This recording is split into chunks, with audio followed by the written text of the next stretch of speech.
Hello there, I have no clue how to start this video. It's about Severance and women. I hope you enjoy. To start, the question of bodily autonomy comes up in many cases in Severance, and it is not exclusive to just women, including mental autonomy in the camcorder scene between Mark S. and Mark in Cold Harbor, religious autonomy with Bert in Attila, romantic autonomy between Dylan, Gretchen, and Dylan G throughout season 2. Not to mention Natalie being a literal mouthpiece for the board. Like, no one sees her outside of that in the show. Still, the most important question regarding autonomy comes up with the body snatcher plotline between Helena and Helly R. Throughout the first 4 episodes of season 2, Helena is essentially LARPing as Helly R. Real Helly truthers, such as myself, knew that was not our girl. This all comes to a head when Mark reveals to Helly that him and Helena... Helly, we shared vessels. What's that? This revelation brings up a moral question that we do not have the answers for. Was Helly assaulted? Now, when this episode first came out, I saw plenty of people debating whether or not Mark was assaulted, and yes. He did not consent to sleeping with Helena, he consented to sleeping with Helly R. She knew that. She used her power position to take advantage of him. That is assault. But something shifted in me when Mark says this to Helly, and we see her have a moment of questioning. Not questioning whether Mark meant to do it, whether he really cares for her, whether he cheated on her, nothing like that. But instead, she grapples with what this means to her.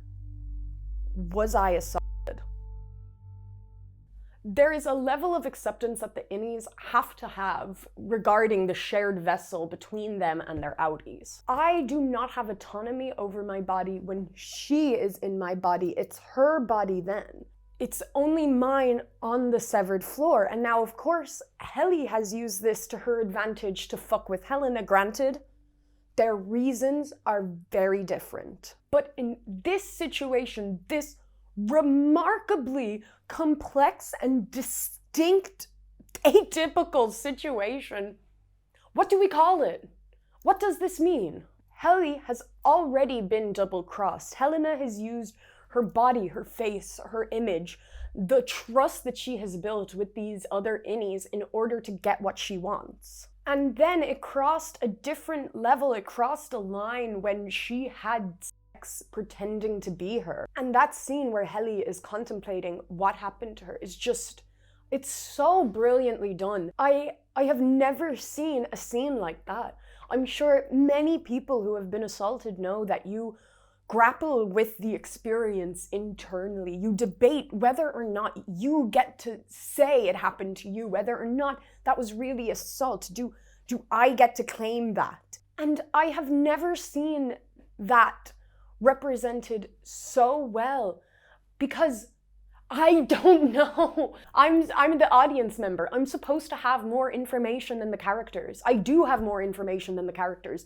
And yet I don't know where I stand on it. I am grappling with the experience with Helly. The second question that I want to bring up in regards to this scene is what I believe the central question of the show is, or one of the central questions, which is what crosses that barrier of severance? What transcends severance? When Mark S. finds out that the person he thought was Helly was actually Helena, we get to see his reaction up close. We know that he feels betrayed by what just happened, but there's also a level of guilt because he believes that in turn he has also betrayed Helly. But in that, I never saw Mark S. have the same moment that Helly had, where he grapples with the feelings and emotions of the experience and tries to figure out what happened to him. I didn't see him dig that deeply into the betrayal the same way that Helly did. Instead, I think he takes on a very masculine approach to the situation by first going and protecting Helly by cradling her mere moments after finding out about this betrayal. He also gives Helly what he thinks she will need to progress and move forward from this situation, which is information.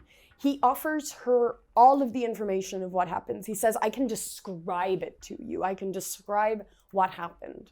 And that is a very male approach to dealing with problems, is through logic and through reasoning and breaking it down in that way, but not breaking it down based on feelings. This is when I started to wonder, do the effects of societal gender and patriarchy also transcend Severance?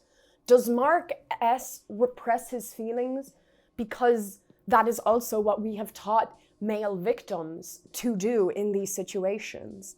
Does he feel the need to rationalize it because that is the only way that we have given men purpose and prescribed them value based on the logical conclusions that they are able to draw from a situation? And right alongside this, does Helly also feel the effects of patriarchy?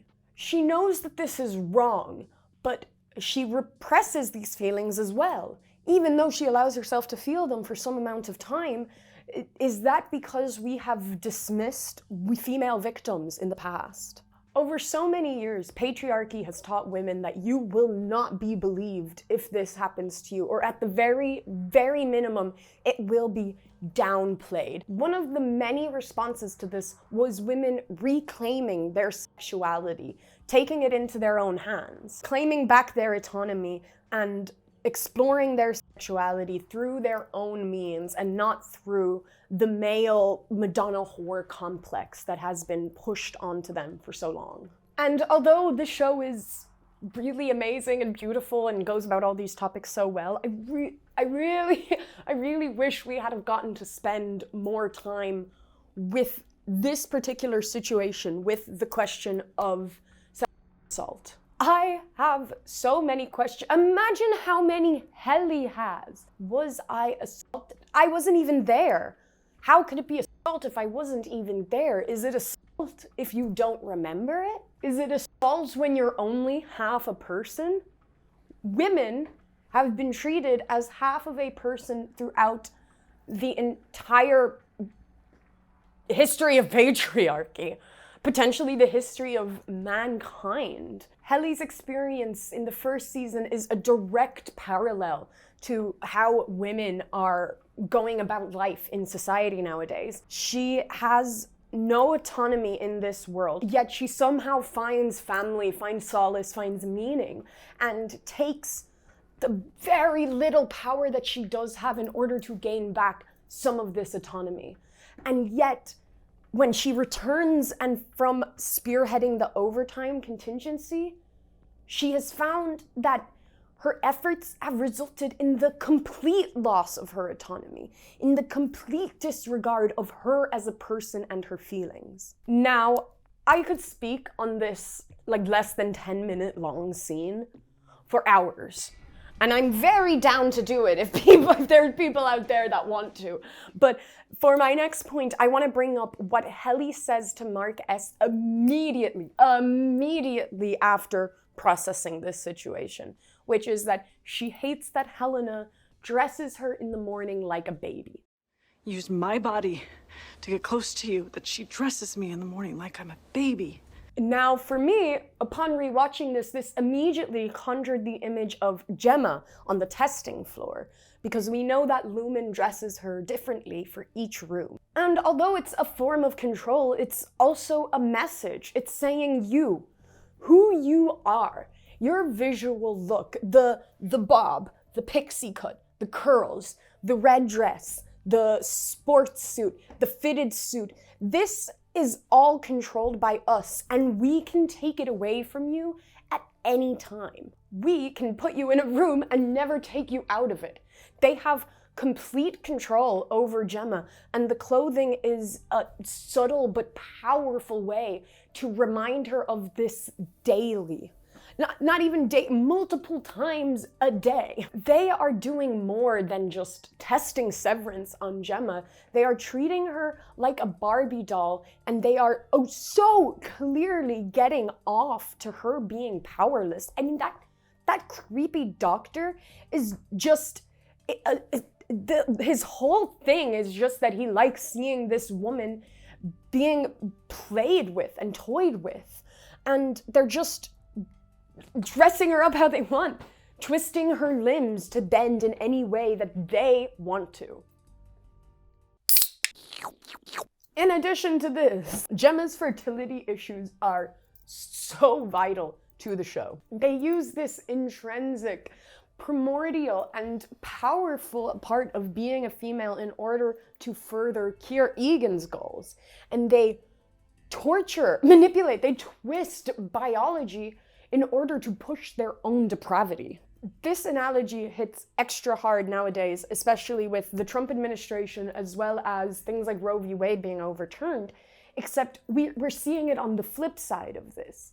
Whether or not you're trying to force someone to have a baby, or you are taking away their ability to have a baby, it is not about protecting children. It's not really about furthering Lumen's goals. It is, and always has been, about power and control. And Severance, the Severance procedure, is all about control. In Severance, life does not begin at conception or birth. The fetus is never given a chance to become a whole person. It's never treated like a human. And they are using Gemma's biological trauma to test just how far they can push Severance and remove someone from what makes them human. And the big mystery of this season, the big bad Cold Harbor room, I saw throughout the second season premiering so many theories on what this room could be. Most of them are just leading directly to Gemma's death. And then we get to the final episode and we enter the room and it's just a baby crib. All of this torture, all of this entire show has led to a woman in an empty room, disassembling her trauma, 25 innies removed from the emotions, while a man watches with glee, seeing her completely void of identity, of feelings, and of her entire life up until this point. And Gemma's life was beautiful and vibrant. She was a passionate and kind person while also being able to be outspoken and stand up for herself. She was sure of herself and had a very strong sense of identity. And although we don't know exactly how she ended up on the testing floor, we know that in order for her to be tested on, Lumen needed to control her. And they had to sever her in order to control her.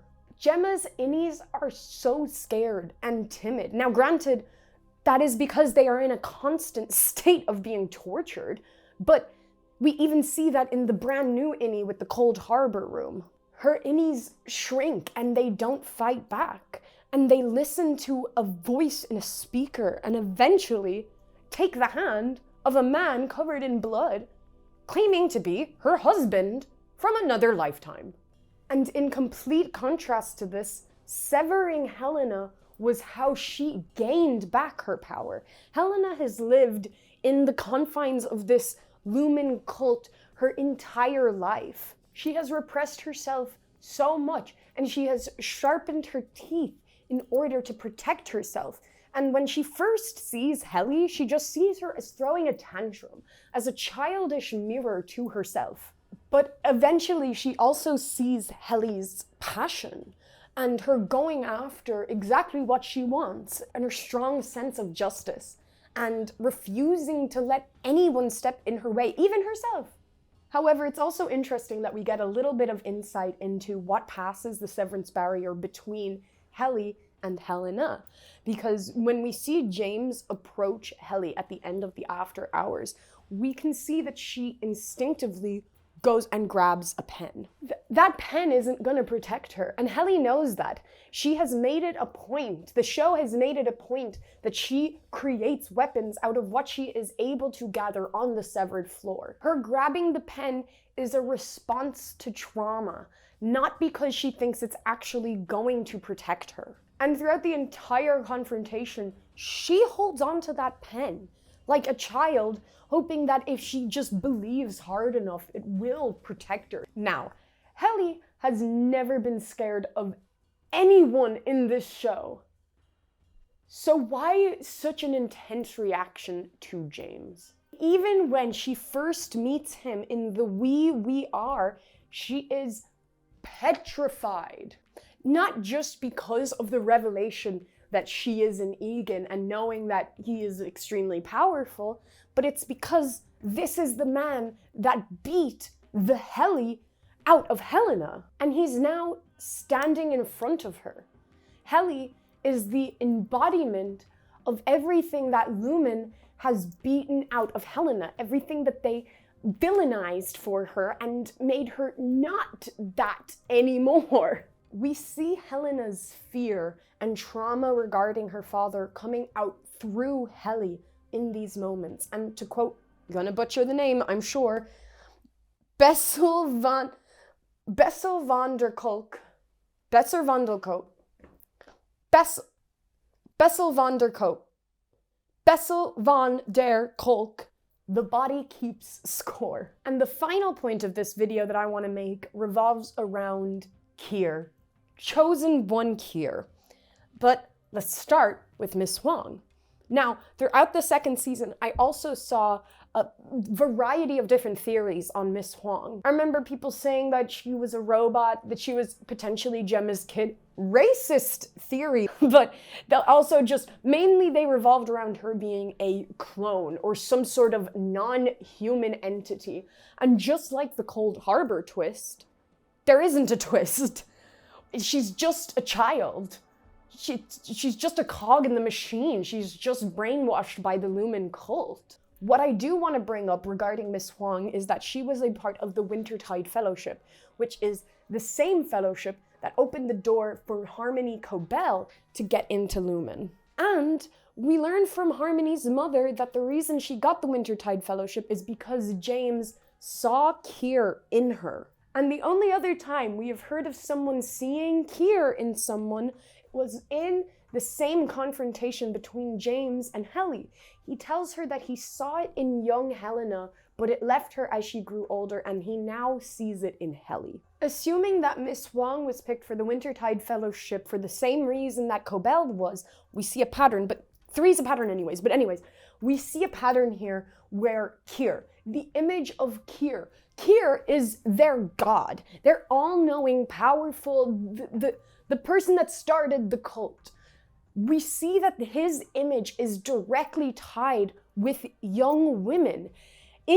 Helly is only a few weeks old, and we can see him tell her that he saw it in Helena when she was younger, and it left her as she grew up. It left her as I beat and berated it out of her. And then Helly turns to him and says he can burn in hell. And he says, there he is. It is the fire and passion of women that invokes the image of Kier, but not just women, but young girls. Girls who have not felt the constraints and pressures of patriarchy. Young girls who have not had their dreams crushed and their fire and passion stifled by men. And it is such a realistic and painful irony that James is the reason Helena no longer invokes the image of Kier. He beat and berated and humiliated the Helly out of her. The fire and the passion that girls have has to be repressed. For men, they have to negate and stifle emotions that invoke the image of God. James is the reason for this. He is the one that removed any sort of passion from these women, from Helena, from Miss Cobell, and assumingly in the future, from Miss Huang and potentially Helly. And then he and the other men are forever resentful that these women no longer invoke the image of their male god. That is a very passionate place to end the video essay. Before I finish off the video, there are a few things I wanted to clarify in case it wasn't clear. I do think that Helly was assaulted, obviously. the way that I have framed it, when I talk about the confusion, I am more so talking about how to categorize this assault and how she is meant to personally move forward from it. I didn't realize until editing that it might sound like I don't actually think that she was assaulted, or I'm debating whether or not it happened. I tried to frame it that way to show how I felt about the scene. And although that might have been clear, and I'm just being overly cautious, I do think it is good to be very, very clear and direct about topics that are this important. So, okay, thank you for watching.